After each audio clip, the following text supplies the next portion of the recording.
Madame la haute représentante du président de la République,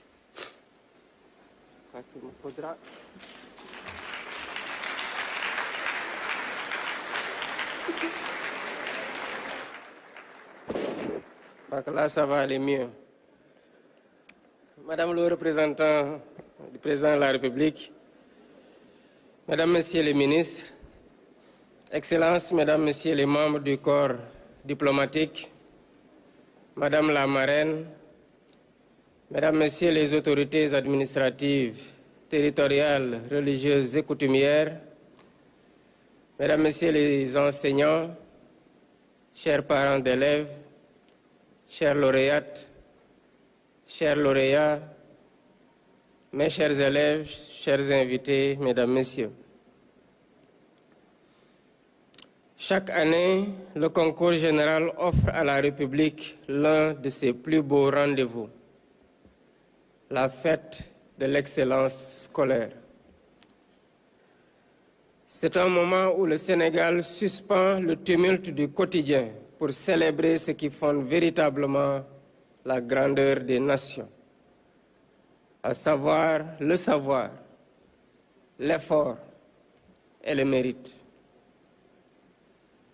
Dans un monde où tout semble aller toujours plus vite, où les certitudes vacillent sous l'effet de mutations géopolitiques, scientifiques et technologiques, cette cérémonie nous rappelle une vérité immuable. Cette vérité, c'est qu'aucune nation ne peut durablement prospérer sans placer l'intelligence de sa jeunesse au premier rang de ses priorités. Le concours général n'est donc pas seulement une compétition scolaire. Il est devenu au fil des années un rituel républicain. Cette édition revêt cependant une signification particulière.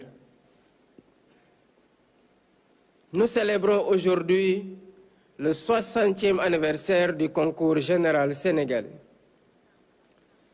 Cet anniversaire, nous avons souhaité qu'il soit également un moment de mémoire et de transmission. Dans cet esprit, j'ai voulu qu'un ouvrage commémoratif retrace cette aventure intellectuelle et humaine. Il restera comme un patrimoine documentaire au service de notre mémoire éducative et une source d'inspiration pour les générations futures.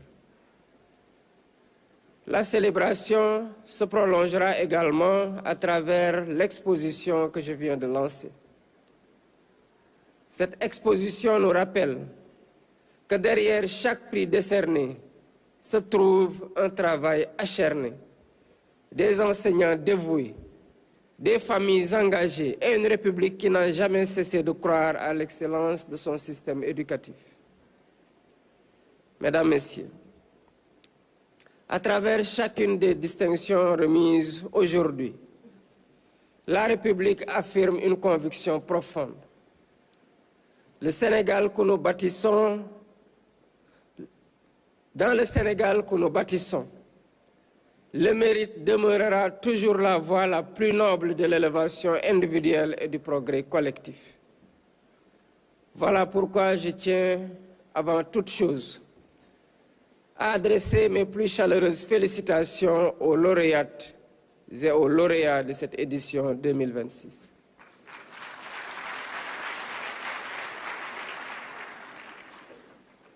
Vous faites aujourd'hui la fierté de vos familles, de vos établissements, de vos enseignants, de vos camarades et de toute la nation.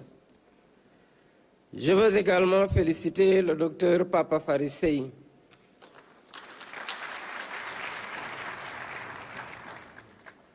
qui vient de prononcer le discours d'usage. Égyptologue, professeur d'histoire et de géographie au lycée d'enseignement général de Diourbel. Il appartient à cette lignée d'enseignants qui donnent à leur métier bien plus que ce que leur métier exige.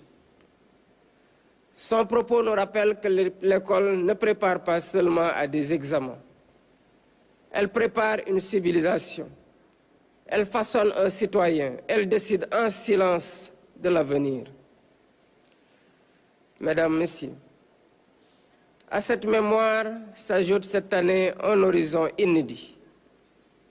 Pour la première fois de son histoire, l'Afrique va accueillir les Jeux olympiques de la jeunesse.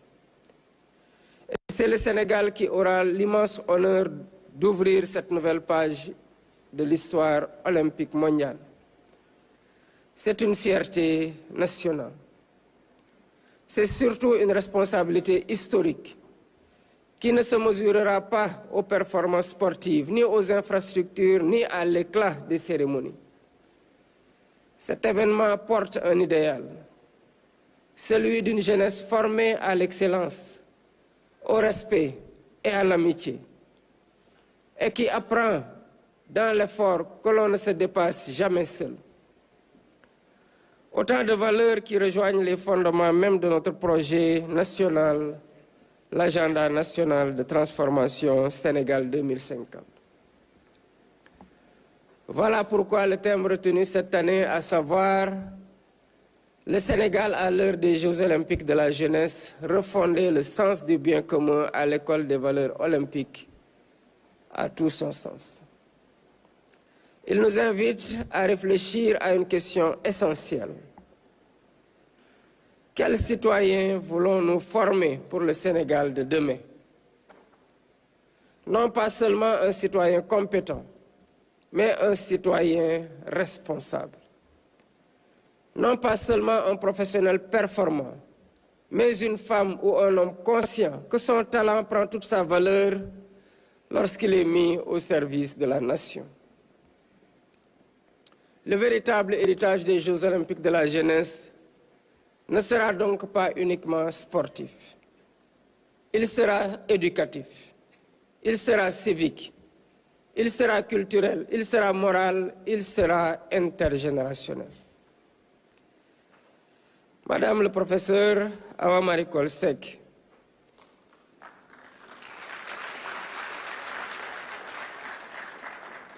la République a fait un choix heureux en faisant de vous la marraine de cette édition. Votre parcours est un hommage rendu à l'intelligence, à la rigueur scientifique et au service de l'intérêt général. Médecins, universitaires, syndicalistes, académiciennes, chercheurs de renommée internationale, ancienne ministre de la Santé, vous avez consacré votre vie à une cause qui dépasse les frontières, la protection de la vie humaine.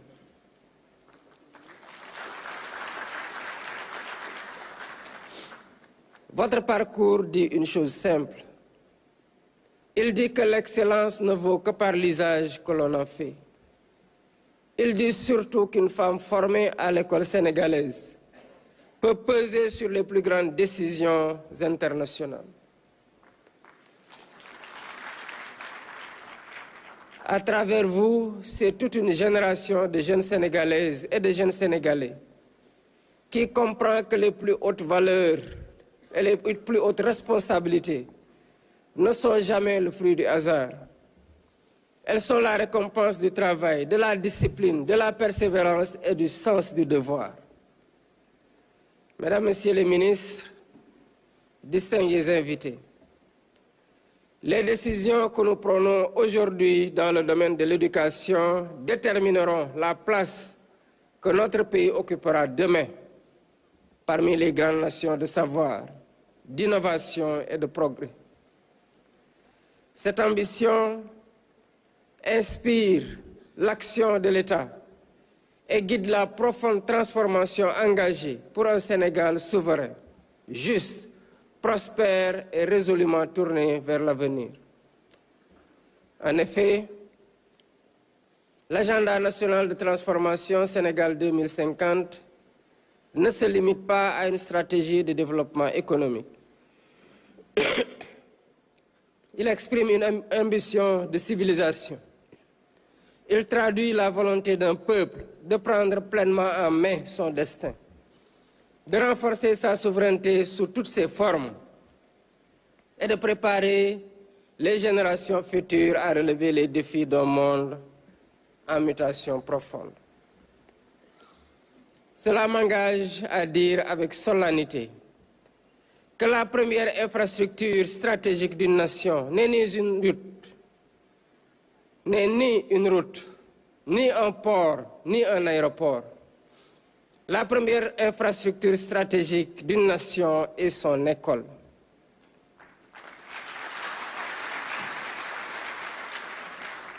Lorsque les historiens écriront l'histoire du Sénégal de ce premier quart du XXIe siècle, je souhaite qu'ils puissent dire qu'à cette époque, notre pays a compris que la plus grande richesse d'une nation ne se trouve ni dans son sous-sol, ni dans ses infrastructures, ni dans ses statistiques.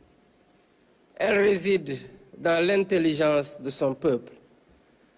Je souhaite qu'ils puissent écrire en ce moment-là que le Sénégal a fait le choix de bâtir sa souveraineté par le savoir, sa prospérité par la mathématique, la science, la technologie et l'innovation, sa cohésion par le respect du bien commun et son rayonnement par l'excellence.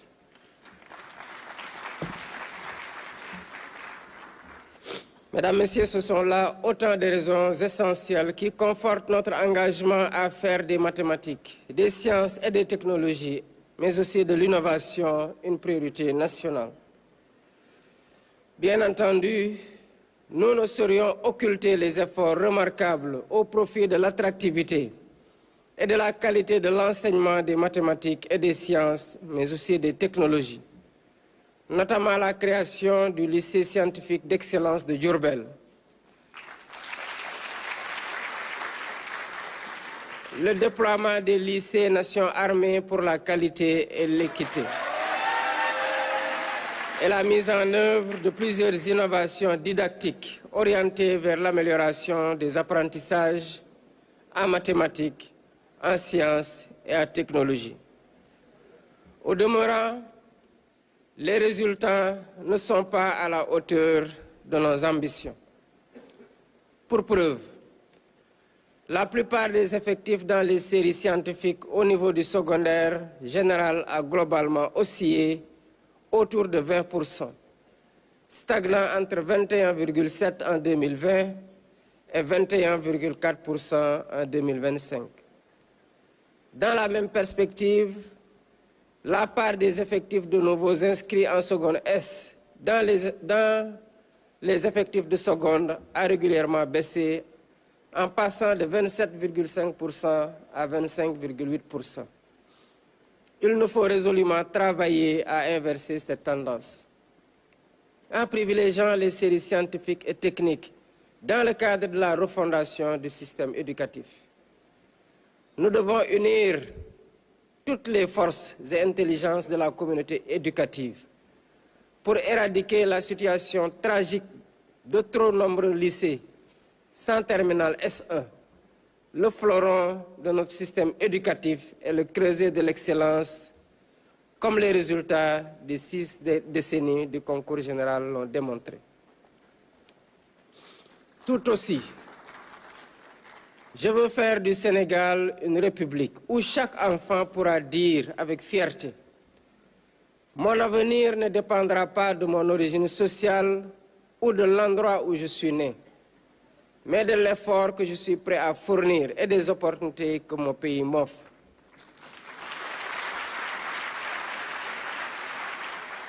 Cette transformation ne pourra réussir que si elle demeure profondément inclusive.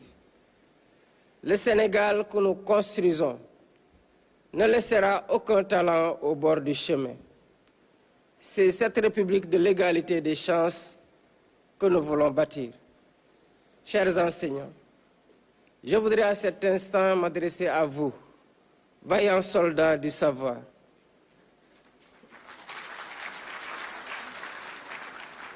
Votre métier est noble et utile.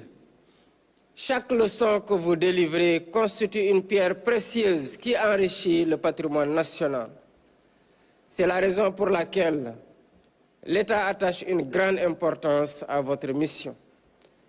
Il attend de chacun d'entre vous que vous continuiez à incarner ce qui fait la noblesse de votre vocation. L'exemplarité, la rigueur, le sens du devoir, l'amour de la patrie.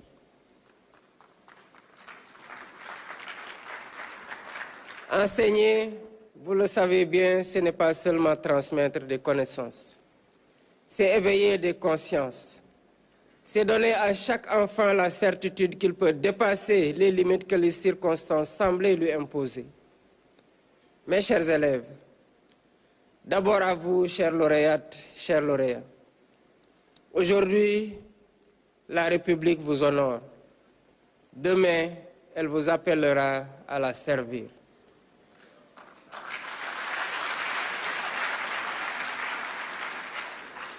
Vous êtes parmi les meilleurs de votre génération. Mais souvenez-vous toujours que l'excellence n'est jamais un privilège. Elle est le fruit de l'effort. Votre nation attend désormais que vous mettiez ses talents au service d'une ambition plus grande que vous-même. Elle ne vous demande pas d'être les meilleurs pour vous-même. Elle vous demande d'être les meilleurs pour le Sénégal.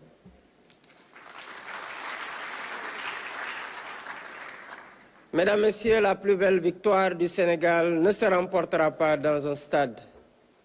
Elle sera celle d'un peuple qui aura choisi de faire de l'intelligence, du mérite et du bien commun les fondements de sa destinée. Et dans cette voie, le Sénégal avance.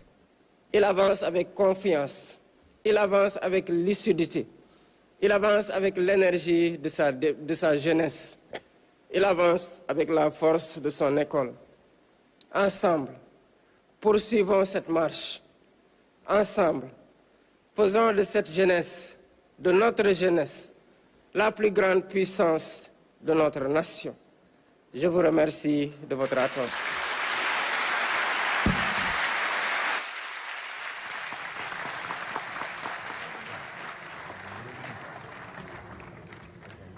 Excellence, Monsieur le Président de la République, Bassirou Diomaye Diakhar Faye, au nom de l'ensemble des participants, permettez-moi de vous adresser nos sincères remerciements pour votre allocution à l'endroit de la nation tout entière, mais particulièrement à l'endroit de la jeunesse de ce